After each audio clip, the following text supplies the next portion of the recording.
जमशेद जा साफ़ी दोस्तो तव्हांजी महिरबानी तव्हांजे अचण जी ऐं यकीनी तौर ते मुल्की सूरत हाल दुनिया जी सूरत हाल ऐं तनज़ीमी सूरत हाल ऐं ख़ुसूसन सिंध जी सूरत हाल ते अॼु सेंट्रल एग्ज़ीक्यूटिव बॉडी जो तफ़सीली इजलास थियो जेको 5 कलाक जारी रहियो ऐं उन में एजेंडाउनि ते गौर वीचार करण खां पोइ असां सम्झो त ज़रूरी आहे त तव्हांखे बि मुल्क जे ख़ारजा पॉलिसी मुल्क जे वफ़ाक़ी हुकुमरान तर्ज़ हुकुमरानी ऐं उन में उन पारां थींदड़ साज़िशुनि ऐं ख़ुसूसन सिंध में जेका बदइंतिज़ामी या बेईमानी या जेका हले थी मुनाफ़िकी सिंध हुकूमत जी उन्हनि खां तव्हांखे आगाह करियूं। मुल्की ग़ैर मुल्की सूरत हाल ते यकीनी तौर ते पाकिस्तान बि पहिरीं 21 नुक़्ता वरी 20 पर उन्हनि ते जेके ग़ज़ा ते ट्रंप जूं पॉइंट्स आयूं आहिनि उन्हनि में ॿियनि मुल्कनि सां गॾु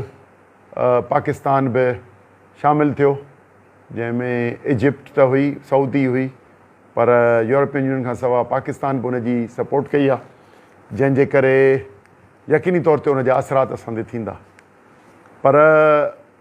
इन ते सिर्फ़ु आउं 2-3 जुमलनि में ॻाल्हाईंदुसि त पाकिस्तान जी फॉरेन पॉलिसी जी अलाइनमेंट जेका इहा कई वई आहे इन जे एवज़ असांखे इंसानी हमदर्दी ऐं वर्ल्ड पीस खां वधीक कारोबारी रिश्तो नज़र थो अचे जंहिंमें ताक़तवर मुल्क US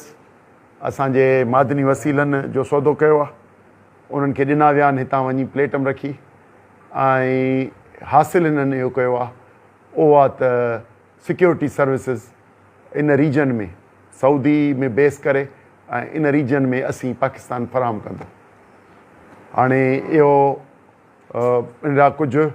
यकीनी तौर ते फ़ाइदा थींदा पर नुक़सान घणा थियण जो अंदेशो आहे छो त इन सां अरब दुनिया मिडल ईस्ट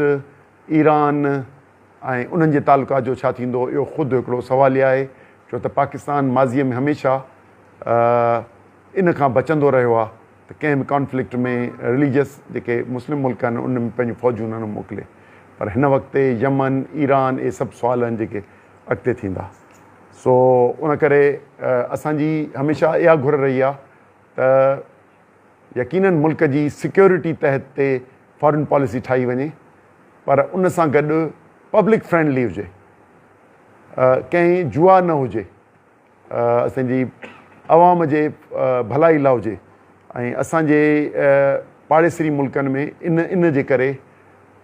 ईरान सां अधोगा भरा रिश्ता आहिनि उहे वधीक कशीदा थियण जा इम्कान आहिनि मुस्तक़बिल में ओभर में हिंदुस्तान सां जेके तालुकात आहिनि उहे त अणवणंदड़ आहिनि। असां हमेशह डिमांड कंदा रहिया आहियूं त इहे पाड़ेसरी मुल्कनि सां नॉर्मल तालुकात रखो ऐं लाहौर छा बहावलपुर बहावलनगर यानी राजस्थान सां ऐं सिंध जा गुजरात सां इहे सभु बॉर्डर खोले ऐं पब्लिक लाइ फ्रेंडली कयो वञे ऐं इन में सॉफ्ट बॉर्डर ऐं सहूलियत कई वञे। उन खां सवाइ मुल्की सूरत हाल ते जिन शयुनि जो ख़ुसूसन ज़िक्र कयो जेको अॼुकल्ह तव्हांजे नज़रम बि आहे उहो जेको 3-4 ॾींहं वज़ीर आला पंजाब यानी बयानु ॾिनूं त असां पाणी बि असांजो आहे ऐं उन ते पैसा बि असांजा आहिनि मुंहिंजे ख़्याल में इन गुरूर मां निकिरणु घुरिजनि। असां इन ते पाणी जिदोजहद तहरीक में हलाए चुका आहियूं ऐं खेसि उते बि आऊं मेहड़ में जवाबु ॾेई चुको हुउसि पर वरी बि जेकॾहिं ताज़ी ॻाल्हि आहे त हुननि जो इहो बयानु मुल्क जे फेडरेशन जे मफ़ादम न आहे। हिकु ॿ पंजाब जेको अकॉर्ड में पाणी हिसो मिलियलु आहे उन खां अॻु ई वधीक कैनाल ठाहे पाणी खणे पियो ऐं उहो सिंध जो पाणी खणे पियो उन करे वधीक कैनाल जो सोचणु ऐं ज़बरदस्ती ठाहिणु पंहिंजे हुकूमत जे पैसनि ते ठाहीनि या ताक़त जे गुरूर में ठाहीनि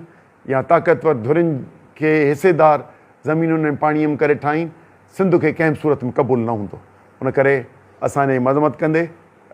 इहो इरादो या पंहिंजो ऐलान करियूं था, जेकॾहिं अहिड़े क़िस्म जी का कोशिशि कई वई त असीं सिंध यूनाइटेड पार्टी पंहिंजनि इतादियुनि सां गॾिजी उन लाइ भरपूर मुखालफ़त कंदी। पर इहो सिर्फ़ु CM पंजाब जो मामिलो न आहे, इहो मामिलो पैदा कयल आहे प्रेसिडेंट ऑफ पाकिस्तान आसिफ अली ज़रदारी जो, जंहिं 8 जुलाई 2024 ते इजाज़तनामो ॾिनो, अञा वापसि कोन वरितो अथसि। उनजा असेंबली मेंबर सेनेटर तक़रीरूं त कनि पिया, पर तक़रीरुनि करण जे बजाए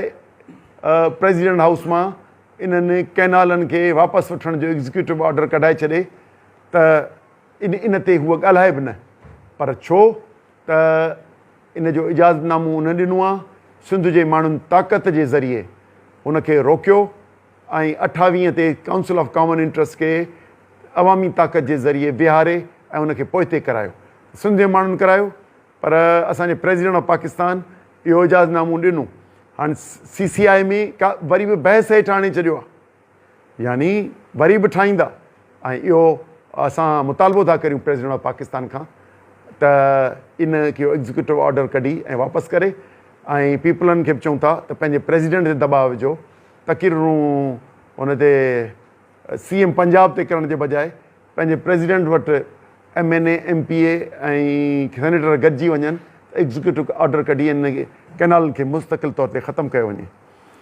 उन खां सवाइ मुल्क जो असां तव्हां सां अॻे ॻाल्हाईंदो रहियो आहियां त SIFC शिकिल में, स्पेशल इन्वेस्टमेंट फैसिलिटेशन काउंसिल जे शिकिल में अॻई मुल्क जे असासनि ते कंट्रोल सेंट्रलाइज़ थी वियो आहे। उन करे असां इन खे पंहिंजे मफ़ाद में या सूबाई ख़ुदमुख़्तारी या फेडरेशन जे मफ़ाद में नथा सम्झूं, ऐं सम्झूं पिया सिंध जा वसीला इन जा फ़ैसिला केरु ॿियो करे, पोइ समुंड जा फ़ैसिला ॿियो करे, कोयलो या दरिया या ज़मीनूं, इहो असांखे क़बूल न आहे। उन करे उन सां गॾु वरी हाणे NFC नेशनल फाइनेंस कमीशन, जंहिंजो हींअर इजलास अॻे महीने में घणो करे थींदो, त असां सां हथु करण खां पोइ नेशनल फाइनेंस कमीशन जेका लॻभॻि मुल्क जे वॾनि टैक्सिस में income tax, general sales tax, excise duty ऐं कस्टम्स मां गॾु थींदो आहे, ऐं उहो पूल ठहंदो आहे। ऐं उहो हिन वक़्तु पूल 8.3 ट्रिलियन आहे, माना 8.3 पदम, लख करोड़ अरब खरब पोइ पदम, ओतिरो ठहंदो आहे। उन में हिकिड़ी जेका मुनाफ़ी कई वई आहे, जेका हिननि PMLN ऐं पीपल्स पार्टी जी गवर्नमेंट, उहा इहा त PDL पेट्रोलियम डेवलपमेंट लेवी 1300 अरब जी उहा GST ख़तमु करे ऐं उहा लेवी सिधी मथे ॾेई वई आहे मर्कज़ खे। इहो हिसो जेको 1300 अरब हो, उहो इन पूल जो हिसो हो, जंहिंमां 1300 अरब निकिरी विया 8.2 मां, त बाक़ी 6000 अरब रुपयनि खां बि घटि थी मिले, बाक़ी तो बचे। उन मां वरी 8% अलॻि कढण लाइ प्रोग्राम कयो आहे, त 1% KP खे सिक्योरिटी सबब जे करे ॾींदो, ऐं 7% वरी ॿी डिमांड कई आहे वफ़ाक़, असांखे ॾियो। इहो आउं तव्हांखे रुॻो उन मां अंदाज़ो करियो, 1% माना 1% माना 80 अरब, 8% माना 450 अरब, 350 अरब, त सॉरी ईअं कोन्हे, सवनि ऐं हज़ारनि अरबनि में आहे। उन करे NFC ते थींदड़ लॻंदड़ धाड़ो या असांजा पीपल्स पार्टी ऐं नून लीग वारनि जेको हीअ रिथा कई आहे, असां इन मज़मत करियूं था। असीं सम्झूं पिया त जीअं SIFC जे थ्रू ख़तमु कई वई 18वीं तरमीम अमलनि हली वई आहे, तीअं NFC नेशनल फाइनेंस कमीशन जेको नाणे जी विरासत आहे मर्कज़ ऐं सूबनि जे विच में, उन जे पूल मां जेकॾहिं मथां ई मथां पैसा खणी वेंदा त इहा सिंध सां नाइंसाफ़ी थींदी। सिंध जा हूअं 8000 अरबनि में 2000 अरब हिसो आहे, 8.2 ट्रिलियन में 2000 अरब हिसो आहे, पर जेकॾहिं इहा 8% मथां खणी वेंदा त असांजो 1500 अरब वञी बचंदो, माना 500 अरब असांजा ईअं ई वेंदा हलिया। उन करे अहिड़े क़िस्म जे NFC जेको अॻे महीने में गॾिजाणी थियणी आहे या हिन महीने में अहिड़े क़िस्म जो क़दम खयो वियो, त असीं इन जी भरपूर मुखालफ़त कंदासूं इन ख़िलाफ़ु तहरीक हलाईंदासूं। उन खां सवाइ जेको SIFC मनसूबो आउं सम्झां पियो हिननि सभिनी खे ॾिसंदे, SIFC मनसूबे मां जॾहिं पाणीअ जूं कैनाल ख़तमु था थियनि त सिंध हुकूमत खे यकदमि पंहिंजूं ज़मीनूं कैंसिल करणु घुरिजनि। सदर खे एग्ज़ीक्यूटिव पावर जे ज़रिए कैनाल ख़तमु करणु घुरिजनि ऐं सिंध हुकूमत खे चीफ मिनिस्टर खे ज़मीनूं वापसि वठणु घुरिजनि। जेके हज़ारे एकड़ ॾेई चुका आहिनि, लखे एकड़ जी प्रॉमिस आहे, 13 लख एकड़ मुख़्तलिफ़ ज़िलनि में अहिड़े क़िस्म जो वापसि वरितो वञे ऐं उन ते जेके कैनालनि जा वेंदे सिंध में बि मनसूबा आहिनि नवां, उहे क़िस्म जा ख़तमु कया वञनि। ऐं सवेल आऊं ॻाल्हाए वियुसि त मिनरल्स ऐं माइंस जेको सॼे मुल्क लाइ ॻणतीअ जो सबबु आहे। ऐं पोएं महीने इस्लामाबाद वियोसि कॉन्फ्रेंस में, उते गिलगित बल्तिस्तान हुजे, ख़ैबर पख्तूनख्वा हुजे, बलूचिस्तान हुजे या असीं सिंध वारा हुआसीं, सभिनी इन ते कंसर्न शो कयो। ही प्रोविंशियल सब्जेक्ट आहे, इन खे जेको असांजा साहिबान अमेरिका में मानीअ जे एवज़ वञी ॾेई आया आहिनि, या ही जेको हिननि खे मिलियो आहे एग्रीमेंट सिक्योरिटी जो ठीको मिलियो अथनि, उन जे एवज़ जेका इन्हनि खे ॾेई आया आहिनि, इहो असांखे क़बूल न आहे। इहो अवाम जो आहे ऐं ग़ैर मुल्कियुनि खे ॾियणु, कुझु ऑफिसर पंहिंजे फ़ाइदे लाइ एक्सटेंशन लाइ ऐं ॿिया वरी जेको पंहिंजी हुकूमत लाइ कनि, अहिड़े क़िस्म जो असांखे मंज़ूरु न आहे। असांजो मुतालबो आहे त असां सिंध नाट party Sindh public service commission जे ख़िलाफ़ु जेको कारोबार जो हिकिड़ो इदारो ठाहे छॾियो अथनि, जेको अहलियत जो इदारो जंहिंसां सिंध हुकूमत में एफिशेंट ऐं कॉम्पिटेंट जेके माण्हू उन में अचनि हा अहलियत जे बुनियाद ते, उन में जो कारोबार कयो, उन जे ख़िलाफ़ु सिंध नाट पार्टी कराची, हैदराबाद में कॉन्फ्रेंस करण खां पोइ उनजी शागिर्द विंग सॼी सिंध में 8 जायुनि ते प्रोटेस्ट करे रही आहे। इंशाल्लाह अॻिते बि असांजी सिंध नाट पार्टी शागिर्द विंग सां गॾिजी हिन पहिरीं अवाम में हींअर काफ़ी इशू खे खणी आया आहियूं। इंशाल्लाह इन्हनि इदारनि जो घेराव कंदी ऐं शागिर्दनि जी उन में मदद कंदी। असांजो मुतालबो आहे त कराची अहिड़ो शहरु आहे जंहिंमें मुल्क जो कैपिटल आहे, कमर्शियल कैपिटल आहे ऐं उनजी 60% जेका आदमशुमारी आहे, 60% जेका ज़मीनूं आहिनि उहे कब्ज़नि ऐं कब्ज़ा माफ़िया जे ज़रिए इहे असांजा टाउन्स ठहियल आहिनि। जेके कब्ज़ा माफ़िया जे ज़रिए टाउन न ठहियल आहिनि, उते बि जेॾीमहिल मींहुं वसे थो त माण्हू था चवनि त अलाह करे न वसे, उते पाणीअ जा दुबा थी वञनि, पाणीअ में पियो ॿुॾे। अहिड़े क़िस्म जी कराची जी हालत थी आहे, जॾहिं त एॾो वॾो सिंध जो दारुल हुकूमत जेको सिंध जी हिकिड़ो तारीख़ी शहर बि आहे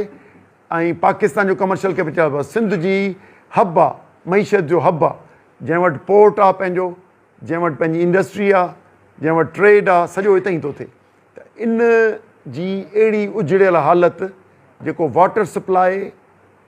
टैंकर माफ़िया जे मार्फत थिए, ज़मीन जी डेवलपमेंट लैंड माफ़िया जे ज़रिए थिए ऐं करप्ट ऑफिसर उहे विहारिया विया आहिनि उन में बिल्डिंग कंट्रोल अथॉरिटी में, उन में KMC में ऐं ॿियनि में, ऐं हिन में जेका इलेक्शन बि थी उहा ख़ुदि जालसाज़ीअ जे ज़रिए थी, जेका कंपनी सरकार हिननि खे खटाए ॾिनी ऐं 25 माण्हू उतां जा ज़ोरीअ विहारे ऐं उन्हनि खे कयो वियो। हाणे इन शहर जी तरक़ी कीअं मुमकिन आहे? उन जी शहर जी तरक़ीअ में पाणीअ जो प्रोजेक्ट हुजे, असांजो सर्कुलर रेलवे हुजे, उहो BRT हुजे, माना बसुनि जो जेको ट्रांज़िट हुजे, या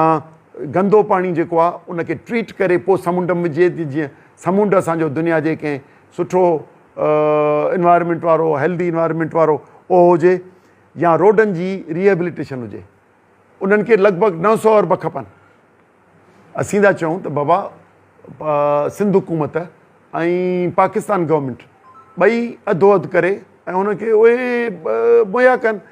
कनि त हिकिड़ो रहण जहिड़ो शहर त थिए ऐं दुनिया जो कारोबार उन मां वधे ऐं सिक्योरिटी सिस्टम त सॼो ख़राबु करे वेठा आहिनि। ड्रग्स ऐं हथियारनि जो त उते अॾो आहे। उन में ग़ैर मुल्कियुनि खे पंहिंजे मुल्क मोकिलीनि ऐं उनखे फंडिंग कनि त असांजी उन मयार जी थिए जीअं रेलवे लाहौर में आहे, जीअं बस उते आहे, छो नथी इहा सभु थी सघे? पर सिर्फ़ु पैसनि जे हथ खे रोकियो ऐं ॿियनि फूड जे डिपार्टमेंट में विझंदा जंहिंजा सभु पैसा खाईंदा, इरिगेशन विझाईंदा जंहिंजा पैसा खाईंदा, हेल्थ ऐं एजुकेशन में मथां मथां पैसा खाई वेंदा। उन करे अहिड़े क़िस्म जी असां सम्झूं पिया त तॾहिं मुमकिन आहे जॾहिं हिकिड़ो पोर्ट ते टैक्स वरितो वेंदो आहे, उन में हिकिड़ो सेस हूंदो आहे, इंफ्रास्ट्रक्चर डेवलपमेंट सेस, ॿिन्ही पोर्ट ते, KPT ऐं पोर्ट कासम ते। असीं था चऊं त उहो कराची शहर खे ॾिनो वञे, त जीअं उन ते हू पाण पंहिंजो शहर जी मेंटेनेंस करे सघनि। 900 अरब उन्हनि खे ॾिना वञनि तामीरात लाइ ऐं हुनखे मेंटेनेंस लाइ उहे ॾिना वञनि, त जीअं हू कराचीअ जो शहर जेको असांजो दारुल हुकूमत आहे उहो कंहिं दुनिया जे के बहितरीनु शहरनि में ते हींअर दुनिया जे गंदनि तरीन शहरनि जे 80 लिस्ट में अचे थो।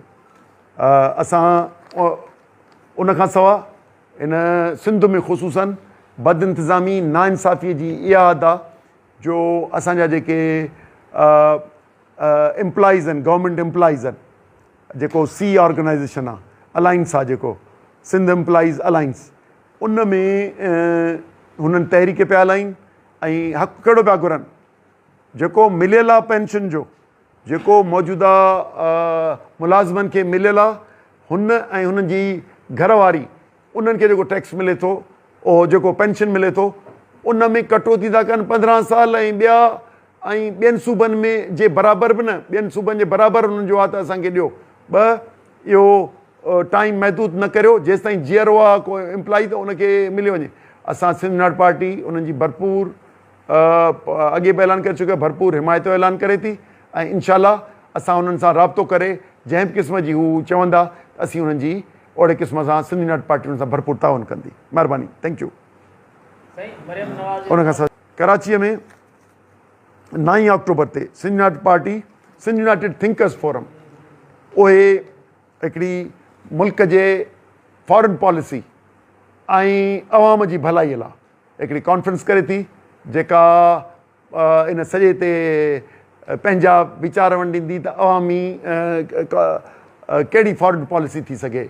न की कंहिं गैर मुल्कनि ऐं ॿियनि लाइ। उन लाइ हिकिड़ी कॉन्फ्रेंस करे पई। इनशाला परॾेही मामलनि ते बि ॻाल्हाईंदासूं त जीअं असांजा उन में शिरकत कंदा, उन में साबिक़ा सफ़ीर के टेक्नोक्रेट ऐं ॿिया उन में शिरकत कंदा। इनशाला उहो 9 ते कराची में थींदो। महिरबानी, तव्हां सवाल